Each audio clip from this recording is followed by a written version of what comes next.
மகாராணி காயத்ரி தேவியின் வளர்ந்து வரும் புகழானது தனது செல்வாக்கை மங்க செய்துவிடும் என்று கருதிய இந்திரா காந்தி அவரை சிறையில் அடைத்தார்.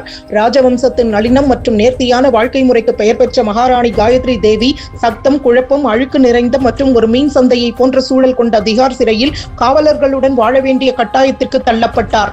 இது 1975 ஜூலை மாதம் நாட்டில் நெருக்கடி நிலை அமல்படுத்தப்பட்டிருந்த நேரம். மக்களின் உரிமைகள் கிட்டத்தட்ட பறிக்கப்பட்டன, ஊடகங்கள் மீது கடும் கட்டுப்பாடு விதிக்கப்பட்டது மற்றும் விசாரணையின்றி கைதுகள் நடந்தன.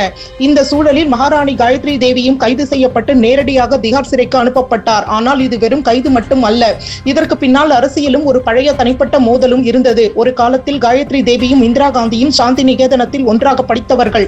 பின்னாளில் ஒருவர் இந்தியாவின் பிரதமரானார், மற்றவர் நாட்டின் மிக செல்வாக்குமிக்க எதிர்குரல்களில் ஒருவராக மாறினார். காயத்ரி தேவி வெறும் ராஜ குடும்பத்தை சேர்ந்த பெண் மட்டும் அல்ல.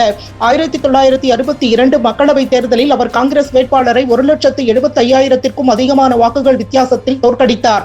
இந்த வெற்றி கின்னஸ் உலக சாதனை புத்தகத்திலும் இடம்பெற்றது. காயத்ரி தேவிதான் இந்திரா காந்தியின் மிகப்பெரிய எரிச்சல் என்று குஷ்வந்த் சிங் பத்திரிகையாளர் குறிப்பிட்ட வார்த்தைகள் இவை. அவரது அழகும் ஆளுமையும் புகழும் இந்திரா காந்தியை மிகவும் சங்கடப்பட வைத்ததாக குஷ்வந்த் சிங் குறிப்பிட்டுள்ளார்.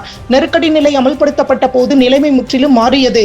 காயத்ரி தேவி டெல்லி திரும்பிய அன்றிரவு கைது செய்யப்பட்டார். அழுக்கான அறைகள், துர்நாற்றம், கொசுக்கள் மற்றும் பல்வேறு வகையான கைதிகளுக்கு மத்தியில் வாழ்வது என்பது அவருக்கு முற்றிலும் மாறுபட்ட ஒரு உலகமாக இருந்தது. இருப்பினும் அவர் மனம் தளரவில்லை. சிறையில் இருந்தபடியே யோகா பயிற்சி செய்தார். அங்குள்ள குழந்தைகளுக்கு பாடம் கற்பித்தார். சிறைக்குள் சிறிய மாற்றங்களை கொண்டு வர முயற்சித்தார். சில மாதங்களுக்கு பிறகு அவரது உடல்நிலை மோசமடைந்ததால் மருத்துவமனையில் அனுமதிக்கப்பட்டார். பின்னர் டிசம்பர் 1975 அவர் விடுவிக்கப்பட்டார். ஆனால் அவர் அரசியலை விட்டு விலக வேண்டும் என்ற நிபந்தனை விதிக்கப்பட்டது. அவர் விடுதலையான போதிலும் சிறைக்கு வெளியேயும் வாழ்க்கை மற்றொரு சிறையை போன்றே உணர்கிறேன் என்று பின்னாளில் அடிக்கடி கூறி வந்தார்.